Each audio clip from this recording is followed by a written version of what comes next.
Shalom Jemaat Genesaret yang dikasihi Tuhan. Puji syukur kepada Tuhan kita masih diberikan kesempatan untuk kembali beribadah di ibadah Minggu 15 November 2020.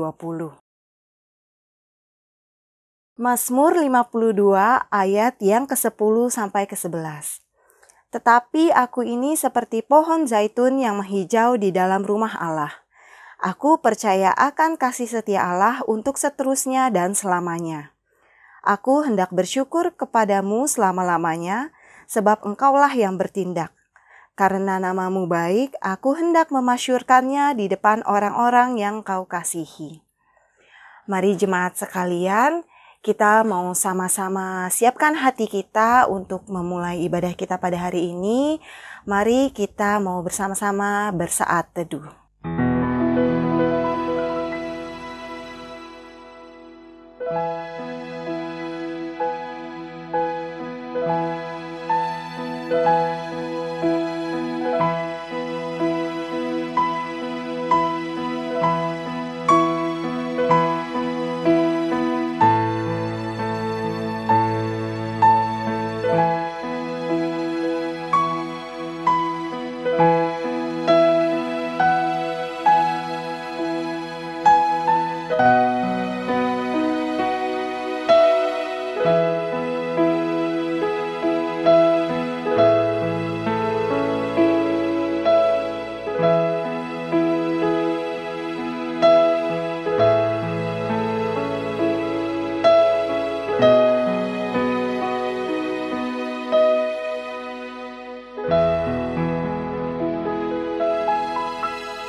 Kemanakah kami dapat pergi menjauhi roh-Mu ya Tuhan?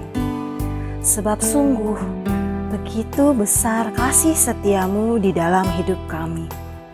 Mari jemaat sekalian, kita mau sama-sama nyanyikan kebesaran dan keindahan kasih setia Tuhan di dalam hidup kita. Sungguh indah. Kemanakah aku dapat pergi menjauhi roh-Mu yang suci, Kau sahabat, dan Kau dekat.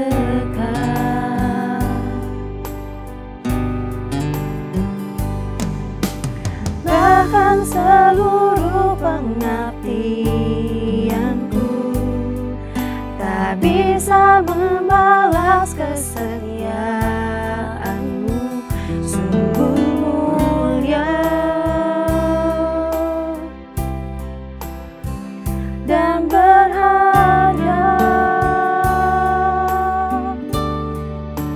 Sungguh besar pengorbanan-Mu bagiku, terlalu dalam untuk dimengerti.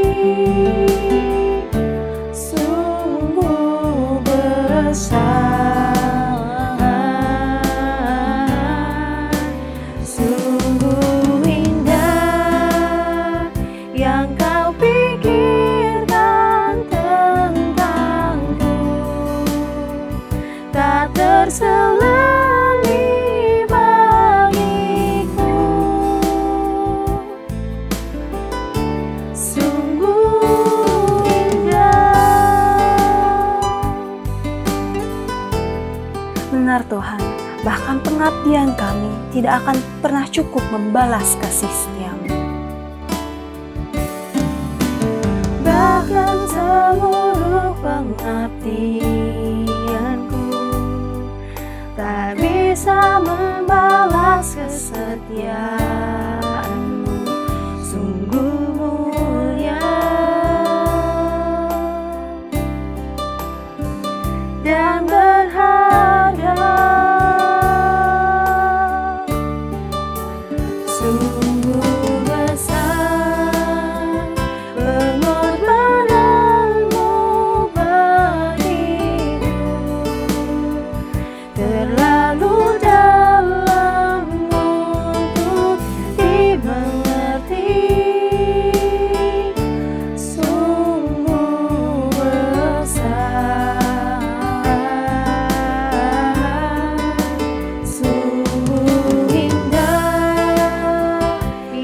kau pikirkan tentangku tak terselami bagiku. Sungguh indah.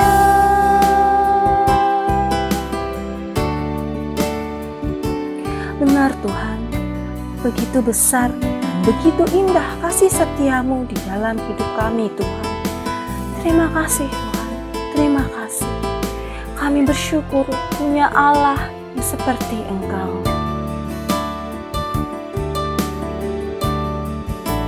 Sungguh besar pengorbananmu bagiku,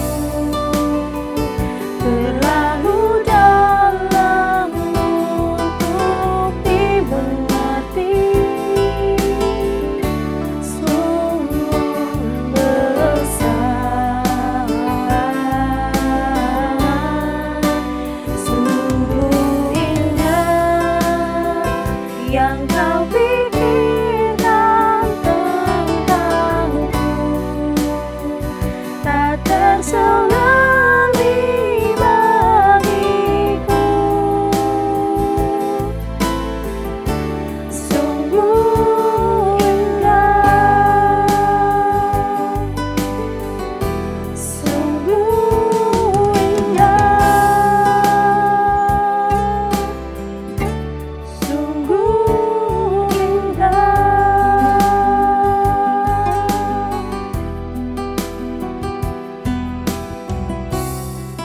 Benar Tuhan, begitu besar dan begitu indah pengorbanan dan kasih setiamu di dalam kehidupan kami. Terima kasih Tuhan, terima kasih. Kami bersyukur punya Allah seperti Engkau. Bapa, saat ini kami datang, kami mau beribadah, kami mau memuji menyembah-Mu Tuhan. Kiranya Engkau yang boleh layakkan setiap kami untuk datang menghadap di hadirat-Mu. Tuhan, biar kiranya setiap pujian yang kami naikkan boleh berkenan di hadapan-Mu Tuhan.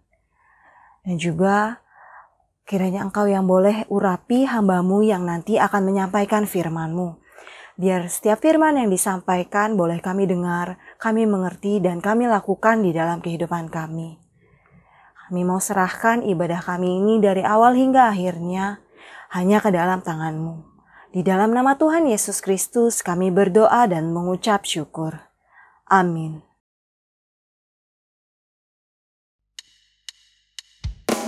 Mari jemaat Tuhan, masih dengan bangkit berdiri, dengan penuh semangat dan sukacita, mari kita sama-sama memuji, memuliakan Allah kita. Mari kita sama-sama naikkan pujian Gloria. Kami datang bawa pujian, bersama memuji-Mu Tuhan.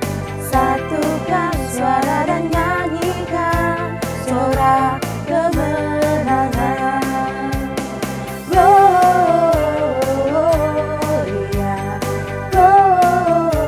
Gloria, besar Tuhan, ditinggikan di atas jalannya. Gloria, Gloria, besar Tuhan, ditinggikan pujinya. Gloria.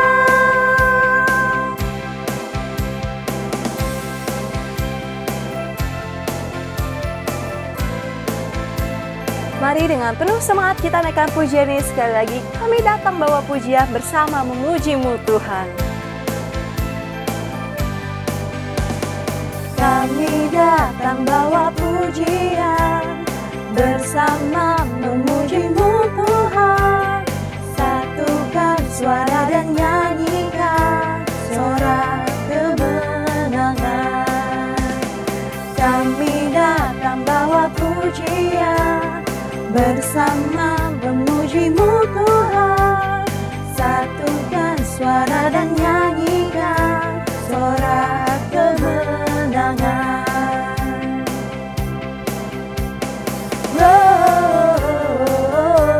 Gloria, Gloria.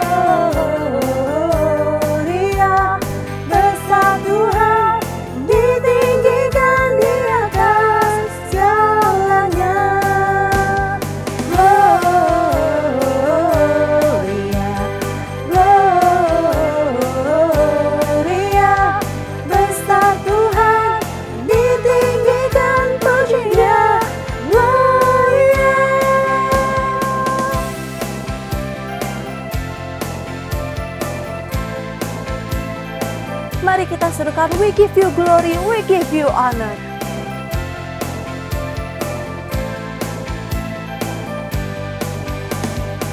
We give you glory, we give you honor, we give you praise for all that you are. We give you glory, we give you honor, we give you praise, Gloria. We give you glory, we give you honor, we give you praise for all that you are. We give you glory, we give you honor, we give you praise, Gloria, Gloria, Gloria. Besar Tuhan, ditinggikan di atas jalannya. Gloria, Gloria. Besar Tuhan, ditinggikan, puji Dia, Gloria.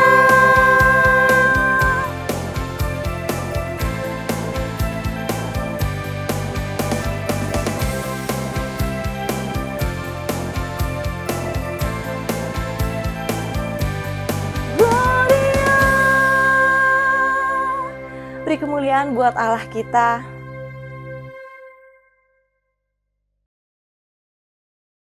Mari jemaat sekalian, kita mau sama-sama mengakui iman percaya kita melalui pengakuan iman rasuli. Aku percaya kepada Allah, Bapa yang Maha Kuasa, Khalik langit dan bumi, dan kepada Yesus Kristus, anaknya yang tunggal Tuhan kita, yang dikandung daripada Roh Kudus, lahir dari anak darah Maria, yang menderita sengsara di bawah pemerintahan Pontius Pilatus, disalibkan, mati, dan dikuburkan. Pada hari yang ketiga, bangkit pula dari antara orang mati, naik ke surga, duduk di sebelah kanan Allah, Bapa yang Maha Kuasa. Dan dari sana, Ia akan datang untuk menghakimi orang yang hidup dan yang mati. Aku percaya kepada Roh Kudus, gereja yang kudus dan am, persekutuan orang kudus, pengampunan dosa, kebangkitan daging, dan hidup yang kekal. Amin.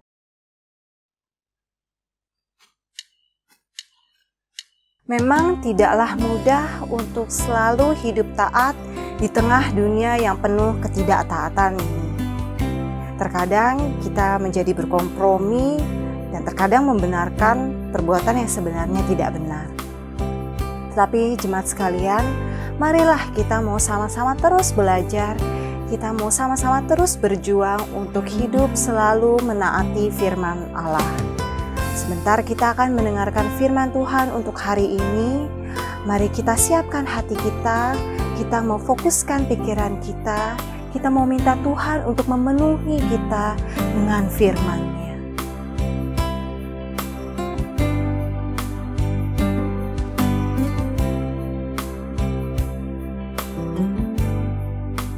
Tuhan penuhi ku dengan firman-Mu.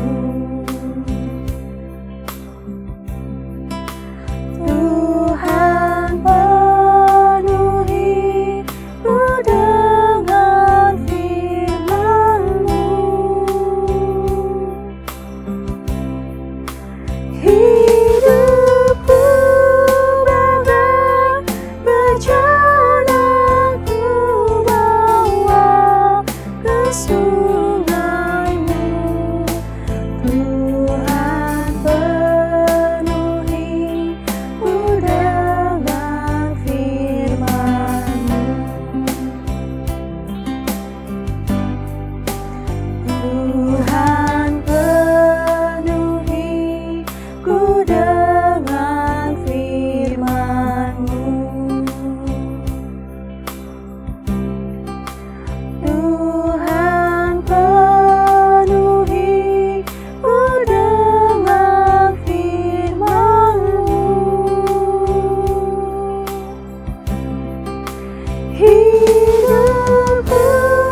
musik terus mengalun, mari jemaat, kita mau siapkan hati kita. Kita mau benar-benar memfokuskan pikiran kita untuk menerima kebenaran firman Tuhan.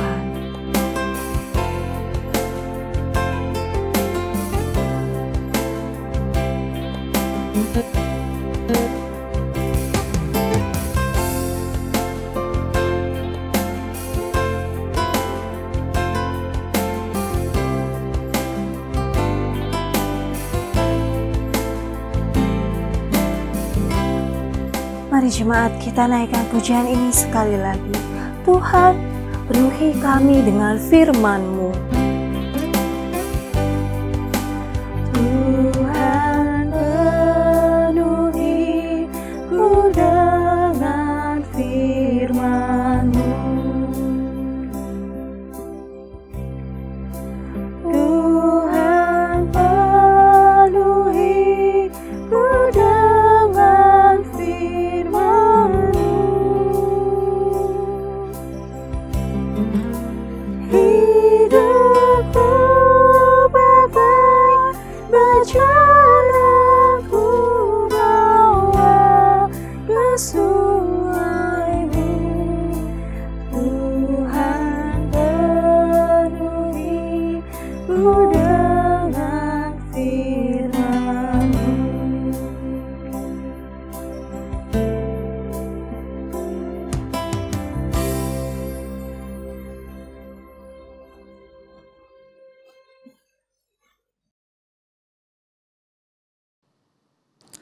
Shalom, jemaat Tuhan GMI Genesaret Widuri Indah yang dikasihi Tuhan.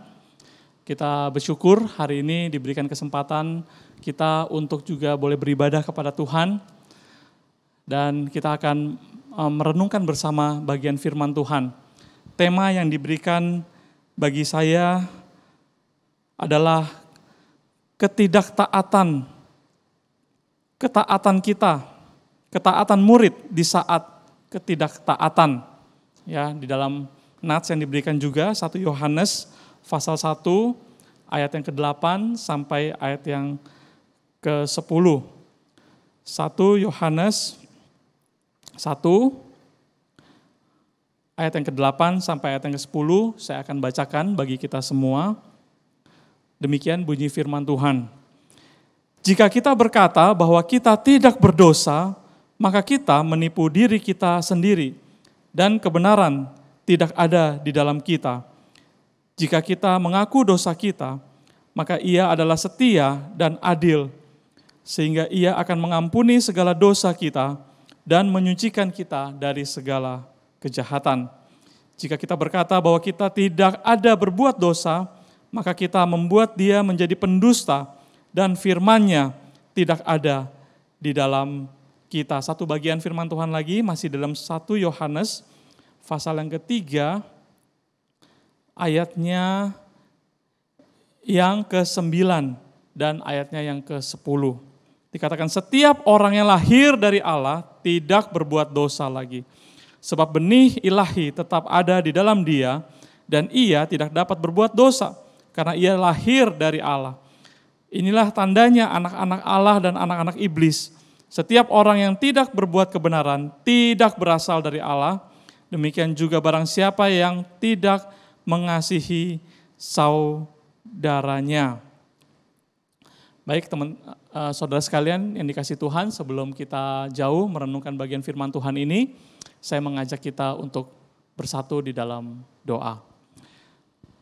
Ya Tuhan, kami bersyukur untuk pemeliharaan Tuhan, untuk kesetiaan-Mu ya Bapa di dalam kehidupan kami, sehingga hari ini diberikan kesempatan kami boleh terus untuk memuji dan memuliakan nama Tuhan di hari yang telah Engkau kuduskan ini. Walaupun kami masih menjalankan ibadah kami melalui online, ibadah online ya Tuhan, tapi kami percaya Tuhan dimanapun kami berada, kapanpun kami melihat tayangan ini, Tuhan Engkau sendiri yang mempersatukan kami, Roh-Mu yang kudus, yang mempersatukan kami di dalam sebuah kesadaran untuk kami boleh memuliakan nama Tuhan, menyembah Tuhan, dan bahkan kami boleh mendengar suara-Mu. Kami bersyukur untuk hal itu ya Tuhan. Pada saat ini kami sudah siap untuk mendengarkan firman kebenaran-Mu. Berbicaralah kepada kami ya Bapa, oleh sebab kami anak-anak-Mu, kami telah siap untuk mendengar firman. Kami bersyukur dan berdoa di dalam nama Tuhan Yesus. Amin. Saudara jemaat Tuhan yang dikasihi Tuhan, saya mulai renungan kita dengan sebuah pertanyaan. Apakah mungkin, apakah bisa seorang murid, seorang percaya yang sudah percaya kepada Tuhan, yang sudah menerima Tuhan sebagai Tuhan dan juru selamat pribadi, mungkinkah orang percaya ini tidak lagi berbuat dosa sepanjang umur hidupnya? Bisa enggak, saudara? Ya. Apakah ada orang yang telah menerima Tuhan sebagai Tuhan dan juru selamat, itu kemudian hidupnya tidak berbuat dosa lagi sepanjang sisa usia dia? Mungkin enggak, saudara? Ya. Jawabannya antara mungkin dan enggak, ya. Bisa atau enggak, begitu kan, pilihannya cuma dua. Ya. Nah, kalau kita baca firman Tuhan di dalam 1 Yohanes pasal yang ketiga tadi, ayat yang ke-9 itu, dikatakan kalau setiap orang yang lahir dari Allah tidak berbuat dosa lagi, itu bagaimana kita memahami ayat ini, saudara? Ya. Dalam pengertian apa seorang dikatakan lahir dari Allah itu tidak berbuat dosa lagi? Ya. Tetapi di dalam 1 Yohanes pasal yang pertama, ayat yang ke-8 tadi dikatakan, kalau kita bilang kita tidak berdosa lagi, kita adalah penipu, dikatakan di situ. Ya, jadi yang mana yang benar ini, saudara? Bagaimana kita bisa memahami dua bagian firman Tuhan ini di dalam surat yang sama, ya, 1 Yohanes, tapi di pasal yang berbeda, itu ada ya kelihatannya dua pandangan Rasul Yohanes yang berbeda. Ya, dikatakan orang yang lahir dari Allah itu tidak berbuat dosa lagi, tapi di pasal yang pertama dikatakan orang yang mengatakan dirinya tidak berbuat dosa lagi, dia adalah seorang pendusta, ya, seorang penipu. Nah, untuk memahaminya saya mengajak kita untuk masuk perlahan-lahan lebih dalam dan lebih dalam lagi. Rasul Yohanes, saudara, adalah rasul yang menurut catatan sejarah, rasul yang bertahan hidup paling lama atau paling terakhir dibanding dengan rasul-rasul lainnya. Kita tahu setelah Pantekosta terjadi, para rasul itu berpencar untuk memberitakan Injil ke seluruh dunia. Ya. Dan Rasul Yohanes, rasul-rasul lainnya satu persatu memberitakan Injil dan dianiaya dan dibunuh. Nah, Rasul Yohanes ini juga ketika dia memberitakan Injil, ya, dia ditangkap dan caranya bagaimana dia ingin dibunuh, saudara. Dia itu ditangkap dan dia dimasukkan ke dalam sebuah kuali yang besar yang berisi minyak yang panas, yang mendidih sekali, yang sudah dipanaskan. Ya, minyak dalam kuali yang besar itu. Rasul Yohanes itu oleh serdadu-serdadu Romawi itu mau digoreng hidup-hidup. Ya, mau dicelupkan ke dalam minyak dengan suhu yang sudah begitu panas, yang sudah mendidih. Ya. Nah, apa yang terjadi ketika Rasul Yohanes dimasukkan ke dalam minyak itu, ya, kuali minyak yang panas itu, ternyata dia tidak mati. Betul sekali kulitnya itu kepanasan, ya, mendidih, tetapi dia tidak mati. Bisa dibayangkan, sehingga serdadu-serdadu Romawi itu takut melihat kejadian seperti itu. Dan akhirnya dia dibuang ke sebuah pulau di Asia Kecil, ya, di perbatasan antara Eropa dan Asia, yaitu sebuah pulau dinamakan Pulau Patmos. Nah, disitulah dia menulis kitab Wahyu. Ya. Nah, Rasul Yohanes adalah rasul yang hidupnya paling panjang dibanding rasul-rasul yang lainnya. Dengan kata lain, saudara, dia adalah rasul yang melihat perkembangan kekristenan paling lama di antara rasul-rasul lainnya. Ya. Dia melihat kesaksian hidup orang-orang percaya yang telah menerima Tuhan Yesus sebagai Tuhan dan Juru Selamat. Ya. Dan dia melihat banyak orang-orang yang telah menerima Tuhan Yesus, tetapi hidupnya itu, cara hidupnya kembali kepada hidup yang lama, saudara. Ya. Dia melihat orang yang sudah percaya mengenal Tuhan Yesus sebagai Tuhan dan Juru Selamat, dia lihat cara hidupnya masih tidak menunjukkan perubahan hidup. Ya. Masih hidup di dalam dosa. Itulah sebabnya dia tulis surat 1, 2, 3 Yohanes ini untuk menggembalakan orang-orang Kristen, orang-orang percaya di wilayah Asia kecil itu. Ya, termasuk ayat-ayat yang tadi kita baca. Ya. Di sini ketika kita melihat bahwa maksud daripada Yohanes adalah kalau kamu sudah menjadi orang Kristen, kalau kamu sudah tahu, sudah percaya kepada Tuhan dan menjadi murid Kristen yang sejati, maka hidupmu harus berubah. Ya. Itu sebabnya Rasul Yohanes berkata, orang yang masih hidup di dalam dosa, jangan-jangan kamu bukan anak Allah. Jangan-jangan kamu adalah anak iblis. Di dalam 1 Yohanes pasal yang ketiga yang tadi kita baca. Maka dikatakan kalau orang adalah betul-betul anak Allah, dia sudah dilahir barukan, maka dia tidak lagi nyaman untuk hidup di dalam dosa. Ya.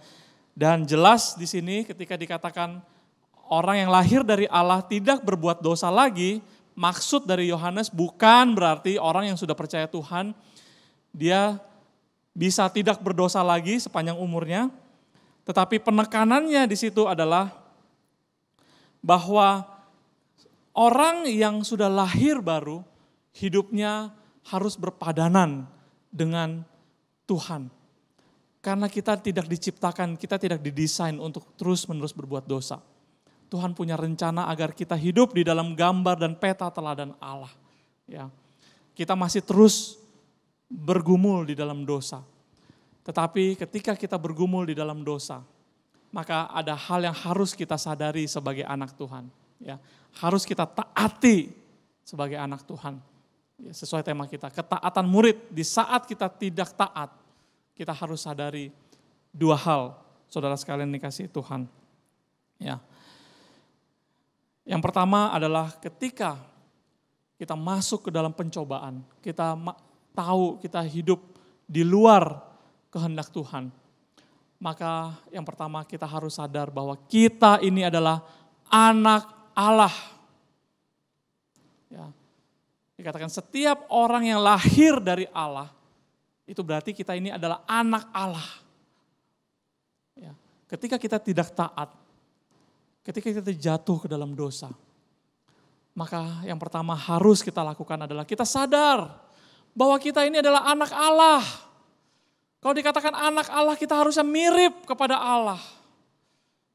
Kita tidak seharusnya berada di dalam kuasa dosa. Ketika kita dibawa ke dalam pencobaan, saudara, mari kita sadari, kita ini anak Allah, kita tidak seharusnya ada di situ. Kita tidak seharusnya terus-menerus berbuat dosa. Saudara, ini juga menjadi pergumulan John Wesley, Bapak Gereja Metodis, Gerakan Metodis. Ya. John Wesley melihat di Inggris banyak orang-orang Kristen yang katanya sudah percaya Tuhan, ya. Apalagi dengan sebuah konsep teologi yang berkata sekali selamat, selamanya selamat, tetap selamat, ya. Apalagi dengan konsep teologi saya sudah dipilih untuk diselamatkan. Saya sudah dipilih. Karena saya sudah dipilih oleh keputusan Allah yang kekal itu, dari selama-lamanya sampai selama-lamanya, maka hidup saya ini adalah hidup yang bebas. Maka dia lihat, John Wesley melihat di Inggris banyak orang yang sudah Kristen tapi hidupnya gak karu-karuan, saudara. Yang masih suka berpesta pora, betul hari Minggu ke gereja beribadah.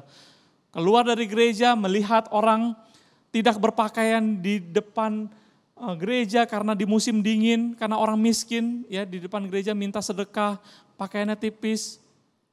Tapi dia cuek aja, tidak ada hati yang berbelas kasihan menolong. Di luar dari gereja mereka berpesta pora, mabuk, ya, mengunjungi tempat-tempat yang tidak benar, berzina, berjudi, ya, hidupnya berbohong, merampok, dan lain sebagainya. Ya, John Wesley melihat ini nggak benar. Pasti ada yang salah di dalam sistem teologi seperti ini. Kalau orang berkata, yang penting saya sudah kenal Tuhan di dalam hati saya. Maka perbuatan dosa apapun, kan kita selamat bukan karena perbuatan, karena anugerah Tuhan. Ya, kalau saya sudah di dalam anugerah Tuhan, perbuatan dosa apapun yang saya lakukan, Tuhan pasti ampuni saya. Nah saudara, ini adalah sebuah pemikiran yang sudah jatuh dalam dosa. Orang berpikir begitu. Sehingga ada orang yang makin berani berbuat dosa, makin percaya Tuhan lama sebagai anak Tuhan, makin hebat dia berani berbuat dosa. Kenapa? Karena dia punya konsep keliru yang seperti tadi. Saya diselamatkan karena anugerah Tuhan. Saya diselamatkan bukan karena perbuatan. Buktinya seperti penjahat yang di samping Tuhan Yesus. Dia penjahat. Tapi ketika dia bertobat di hadapan Tuhan, Tuhan bilang, hari ini juga engkau akan bersama-sama dengan aku di Taman Firdaus. Bukan karena perbuatan, karena anugerah dia diselamatkan, walaupun dia penjahat besar. Maka kita boleh terus hidup di dalam dosa. Yang penting kalau sudah berbuat dosa, nanti pulang ke rumah, ataupun berbuat dosa di rumah, setelah berbuat dosa, kita hampiri Tuhan, kita berdoa, Tuhan saya bertobat. Tuhan kembali sucikan kita. Ya. Oh saudara, ini sebuah konsep pemahaman yang sungguh sangat berbahaya sekali. Ya.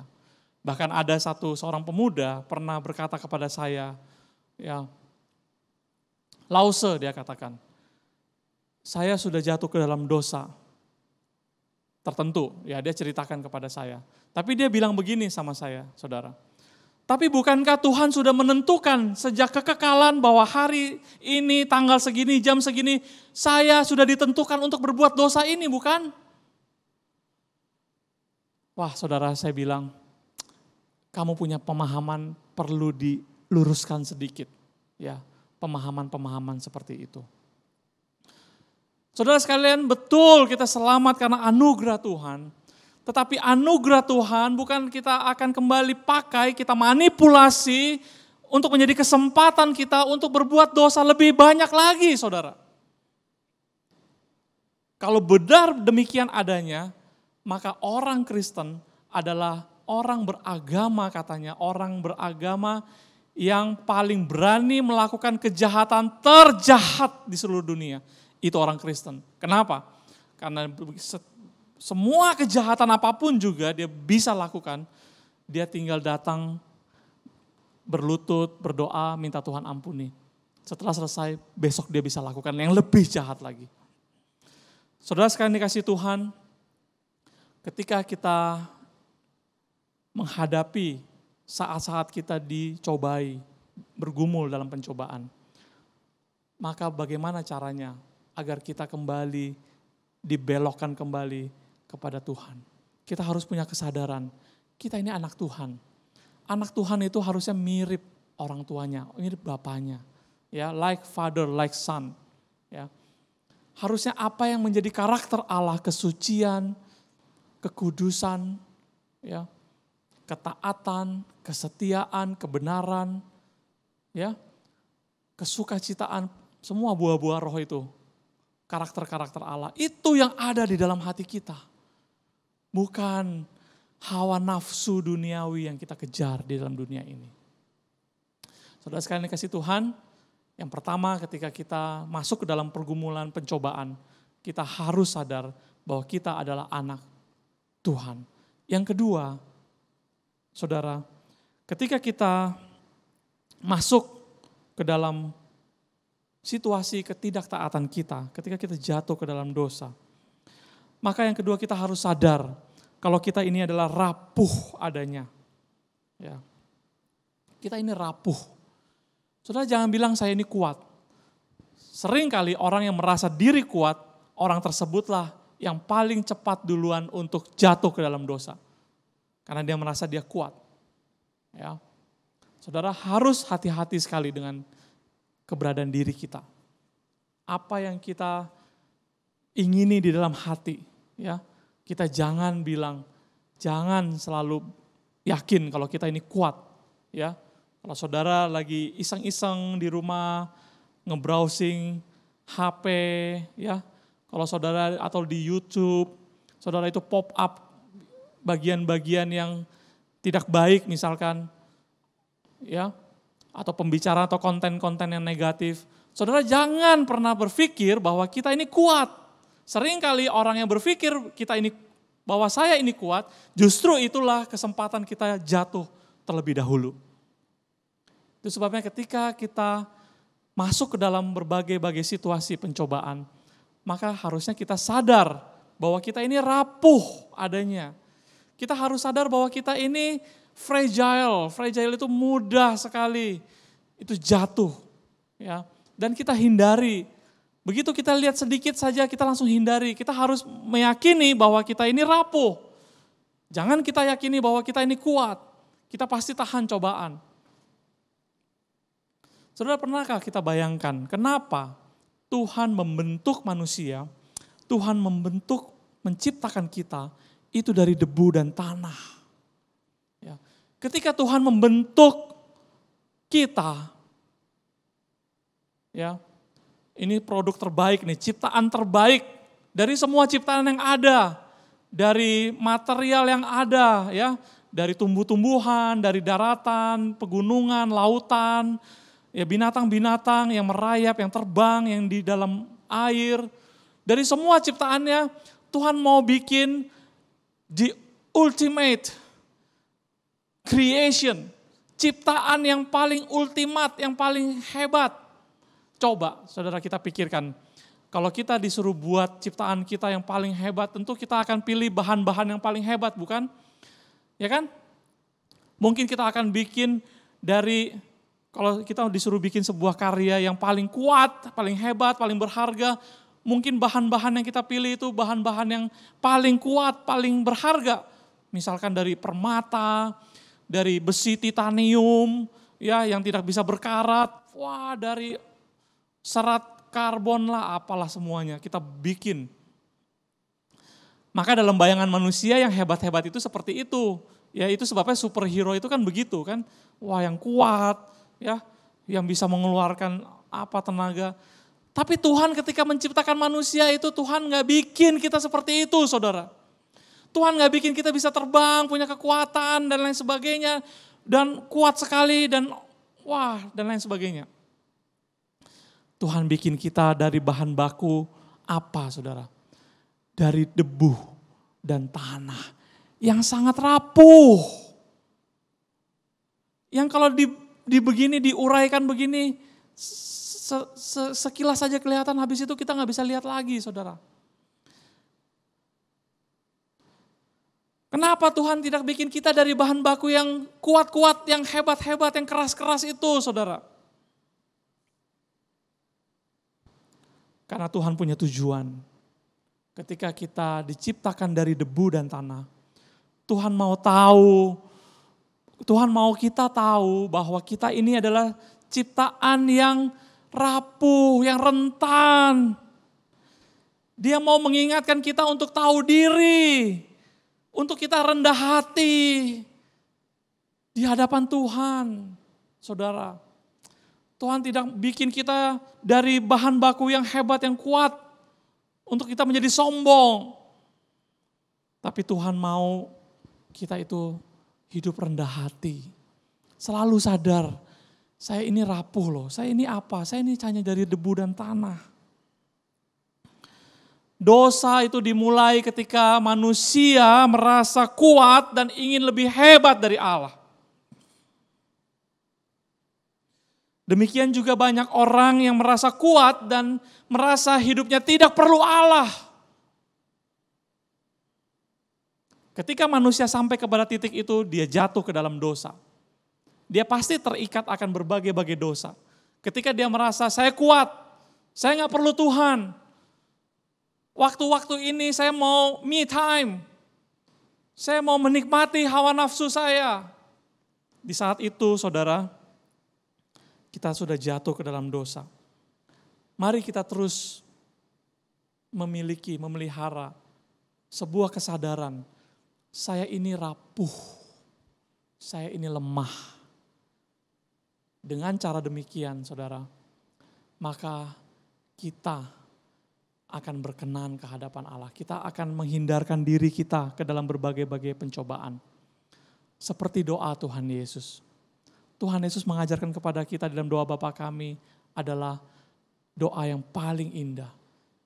Bapa, jangan membawa kami ke dalam pencobaan. Tuhan gak bilang, Bapa kami udah cukup kuat, gak apa-apa bawa aja ke dalam pencobaan. Kami pasti kuat. Enggak pernah saudara, karena Tuhan tahu kita ini rapuh. Begitu dekat-dekat dengan pencobaan, jatuh kita. Kita harus sadar, kita ini orang yang rapuh adanya. Biarlah firman Tuhan menolong kita. Ketika kita masuk dalam situasi tidak taat, mari kita punya kesadaran saya adalah anak Allah. Seperti anak yang hilang. Saudara ingat cerita anak yang hilang? Ketika dia di tengah-tengah titik terendah hidup dia sudah menghamburkan harta warisan orang tuanya. Dia sudah minggat pergi dari rumah. Dan ketika uangnya sudah habis, dan ketika dia sudah bangkrut, dan ketika dia mau makan saja harus berebut dalam kubangan babi yang kotor itu. Dia baru sadar, dia ini seharusnya tidak berada di sini. Di situ dia sadar dua hal, bukan? Dia sadar dia adalah anak bapaknya yang kaya raya. Kenapa dia ada di situ? Yang kedua, dia sadar dia ini rapuh. Saya rindu firman Tuhan pada hari ini menguatkan kita. Ketika kita masuk ke dalam pencobaan, saudara, kita tidak tinggal di dalam dosa. Ya, pencobaan bisa datang kapan aja. Ya, tapi masalahnya adalah apakah kita akan terus jatuh di dalam dosa pencobaan, atau kita bisa kemudian menghindar dan menang bebas dari dosa. Ketika kita masuk ke dalam pencobaan, ingat hal ini, saudara. Kita ini anak Allah, kita lahir dari Allah. Kita tidak sepatutnya, kita tidak didesain untuk hidup di dalam dosa. Yang kedua, kita ini rapuh adanya, kita hanya dari debu dan tanah. Dan suatu hari kita akan kembali kepada debu dan tanah. Saudara, maka kita akan terus menjaga kekudusan hidup kita di hadapan Tuhan. Sampai satu hari kita berjumpa dengan Tuhan. Tuhan berkata kepada kita, baik sekali perbuatanmu, hai engkau, hambaku yang baik dan setia. Jikalau kita tetap taat kepada perintah Tuhan. Amin. Mari kita berdoa. Ya Tuhan, kami bersyukur untuk kebenaran firman Tuhan hari ini yang menguatkan kami. Bagaimana kami harus senantiasa sadar bahwa hidup yang kami jalani ini ya Tuhan tidak mudah. Seringkali kami masuk ke dalam berbagai-bagai pencobaan hidup. Tapi Tuhan ingatkan kami bahwa kami tidak sepatutnya untuk terus hidup di dalam dosa. Kami adalah telah dilahir barukan oleh Roh Kudus. Bahkan kami diciptakan menurut peta dan teladan-Mu ya Tuhan. Itu sebabnya ingatkan kami untuk kami segera menghindari dosa. Dan juga Tuhan sadarkan kami adalah manusia yang rapuh adanya. Kami sedemikian rapuh ya Tuhan. Sehingga kami selalu menilai bahwa kami tidak akan sanggup melewati pencobaan apapun tanpa kekuatan dan pertolongan daripada Tuhan semata. Kami bersyukur untuk firman yang indah Tuhan materaikan di dalam hati kami yang terdalam. Oleh karena kami sesuai pertolongan Roh Kudus akan melaksanakannya di dalam kehidupan kami sehari-hari. Kami bersyukur dan berdoa di dalam nama Tuhan Yesus. Amin. Amin. Tuhan memberkati kita semua. Mari Bapak Ibu kita bangkit berdiri dan kita bersama-sama menyanyikan pujian doksologi. kepada Allah beri puji, serta kepada Al-Masih Roh Kudus muliakan, berkuasa dan berkasihan. Amin. Mari kita berdoa. Tuhan, kami datang padamu karena Engkau begitu mengasihi kami, mencintai kami apa adanya. Di tengah-tengah kondisi pandemi yang masih ada, kami butuhkan pertolongan Tuhan, perlindungan Tuhan, keajaiban kasih karunia Tuhan untuk menjauhkan kami dari terpaparnya virus corona ini. Tuhan, ampuni kami kalau kami kadang tidak setia padamu. Dan biarlah hari demi hari kami selalu belajar dari kehidupan kami. Dan berkati juga bangsa dan negara kami ini dalam mereka menangani penanganan virus corona ini. Vaksin yang sedang diupayakan bisa terwujud dalam kasih sayang Tuhan. Terima kasih Bapa di surga. Jemaat, mari terimalah berkat yang dari Tuhan saja. Tuhan memberkati engkau dan melindungi engkau. Tuhan menyinari engkau dengan wajah-Nya dan memberi engkau kasih karunia.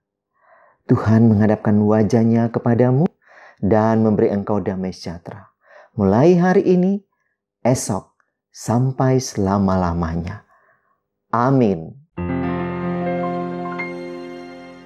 Amin. Amin.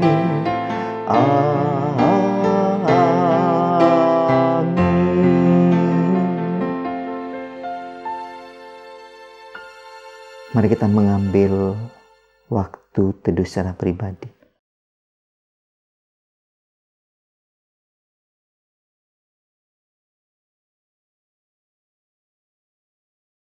Bapak Ibu, selamat pagi. Kita akan mendengarkan warta di Minggu tanggal 15 November ini tahun 2020.